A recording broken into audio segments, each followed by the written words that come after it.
We all want to be creative, and in this video I'm going to break down 10 principles and strategies that if you can focus on these, you will start not just building but revealing your own creative capacity and building that creative courage so that you can take on the world and solve interesting problems. So stick with me, we're going to deep dive into the 10 principles of Educated by Design starting right now.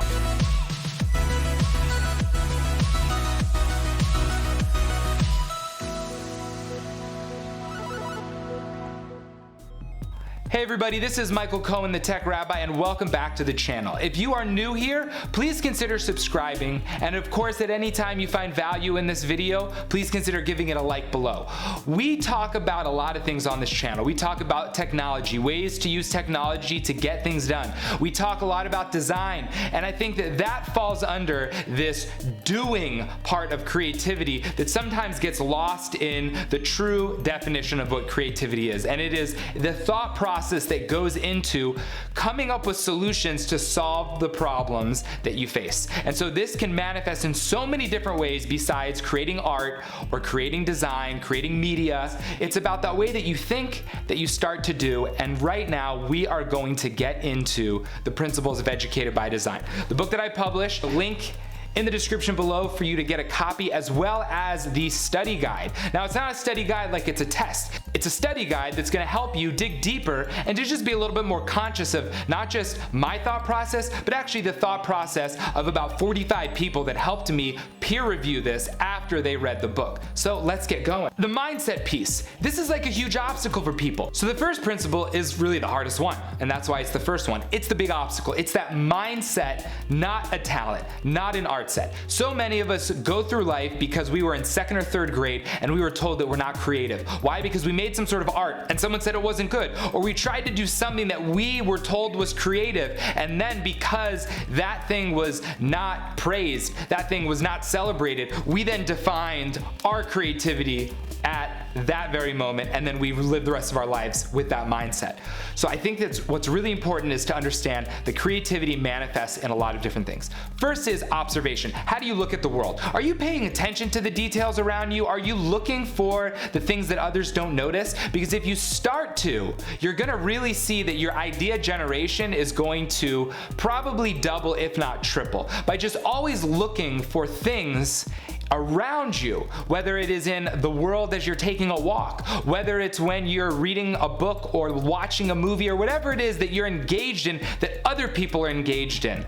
What are those nuances, those little details that you're looking for that you think might have gone unnoticed by others? Second principle is failure. Okay, no one likes this. I don't like it, you don't like it. There's no person that enjoys failure. It is frustrating, it could be embarrassing, it requires you to put yourself out there, admit that you're wrong. It creates this moment of tug of war when you're wrestling with your own ego. But you have to go through it. And in school, we're trained to get an A, to get it perfect, and we flee from failure. And what happens is that you get into the real world and you realize that the only way to succeed is to fail and learn and grow from it. And so that's why I phrase the second principle as that failure is not a destination. It is just a stop on the journey. And I think it's important for us to see that. There's a bigger picture. If you fail a test, that is an end game. That's a destination failure. That's no good. If you fail to finish a report, or if you fail to meet a deadline, that could be a destination failure. And short term, it might be painful and frustrating. But if you're looking at the big picture, you're looking at the long term, that is how you're gonna start to succeed. And that fear of failure actually can prevent us from starting in the first place. So you have to work on that process of not just embracing failure, which is, there's a cool acronym, FAIL, first attempt in learning. And I saw a lot of people sharing that, and it was a little bit like there's something missing, right? First attempt in learning, but well, what happens if you just keep trying it over and over again and it just still isn't working? So I realized, what's the key to overcoming failure and growing? It is learning from it through reflection. And I actually saw failure is first attempt in learning unless reflection exists. And I was like, cool, I just potentially made up an acronym, deep meaning from the word failure. And I was pretty excited about that. Number 3 is empathy inspires creativity. I cannot stress this enough. If you lack empathy, if you lack the ability to understand the vantage point and reality and the struggles and the limitations of other people, not how they feel, but their entire microcosm of their life and their reality, if you can't shift your way of thinking to understand and connect with them, you're not gonna really succeed in anything creative, because creativity isn't just about yourself, it's about how you interface and interact and connect with other people. So you really need to build that empathy muscle inside of you. I would say forget creativity. That is just like, you could create an entire video. Oh, I think I did. You can check out that eye above. The incredible importance, the mission critical levels of having a strong empathy in your life, having a strong awareness of empathy in your life.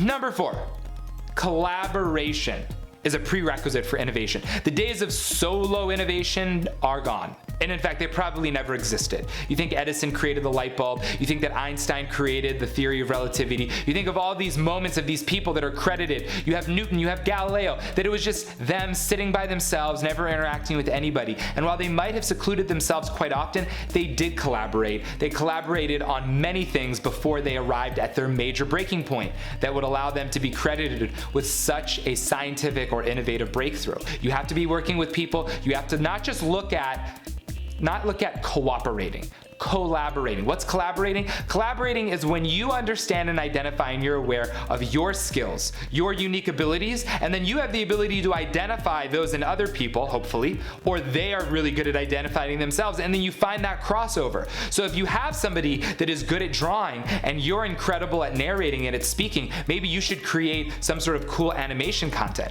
right? Or if you have somebody that's an incredible leader, but then you have somebody who has the ability to organize information and to make it packaged in a way that is going to be able to be presented to other people, so you have that connection. Number 5, ideas have to lead to action. I can't tell you how many young people I support and mentor who cannot get the idea, the pristine idea to a point where you actually do something about it. I think that the great example of this is in the realm of entrepreneurship, the realm of startups, where you have this great idea, this great app. Everyone has a great app idea. I have a great app idea. And the idea lives in your mind and you can't get it onto paper. You can't get it into the digital realm because you can't design. You don't know how to program. But the bottom line is that there are micro steps that you can get to the point where you act on that idea and you don't leave it in the realm of just philosophical, the realm of just imagination, but you actually try to do something about the idea. And that leads me to number 6. Technology is a tool. Technology is a tool, and if you are trying to get a nail out with a saw, or you are trying to cut wood with a hammer, you are going to waste a lot of time, you are going to not be efficient, you will not be productive, you will be frustrated. You have to understand how technology works to at least a minimum that you can be effective with it, not perfective with it, but effective, so you can get things done.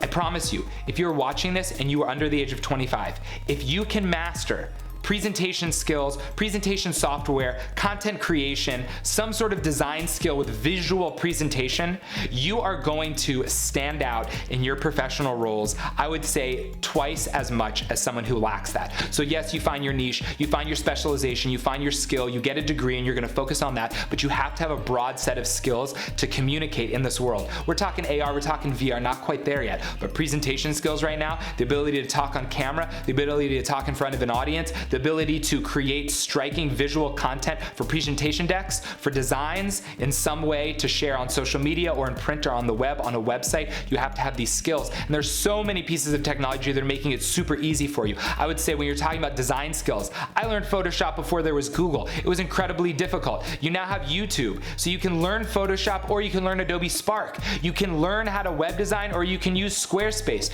You can learn how to edit content on Adobe Rush, or you could use Adobe Premiere or Final Cut Pro. But whatever you use, you have to understand the importance of communicating information in a striking and engaging way.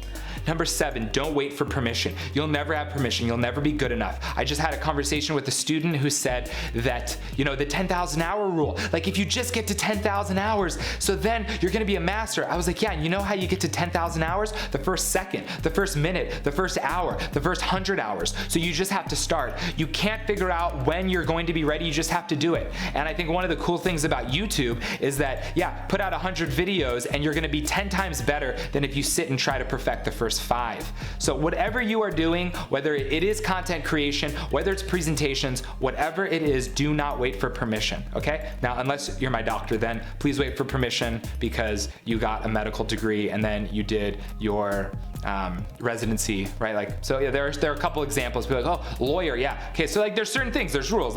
You can't just say, I'm gonna go do this, but 98% of the rest of professions, you don't have to wait for permission. Number 8, creativity is a hands-on experience. If you are a young person right now, you need to get your hands dirty creating, using cardboard, duct tape, creating prototypes, paper prototyping. You should be creating things with circuitry. You should be creating little robots, whatever you can do.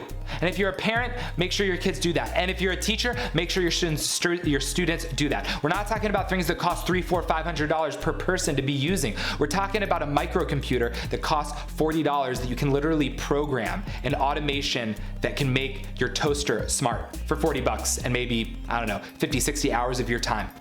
And that's how startups are born. So we're not talking about expensive things. Cardboard, duct tape, not very expensive, but that boosts the imagination, that boosts the creativity. Number 9, you gotta put your soul into it. If you don't love what you're talking about, if you don't love what you're doing, if you don't love what you're hoping to do, it's gonna be unfortunate for you, so hopefully you make a lot of money, but you're still gonna be miserable.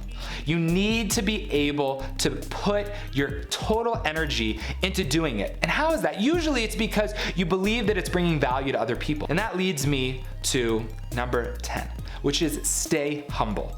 Now, to say you're humble seems like kind of an oxymoron until you really look at what's the pure definition of humility. When I wrote about it in the book, I mentioned Moses, right? He's a pretty important person in the Torah, and the bottom line is, it says he's humble, not because he was amazing, not because he was a great leader, but because he realized something, which is pretty incredible to just ponder it for a moment. If you believe that you have skills and gifts, you should also believe that if somebody else had those skills and gifts, but lacked your flaws, they would do a better job.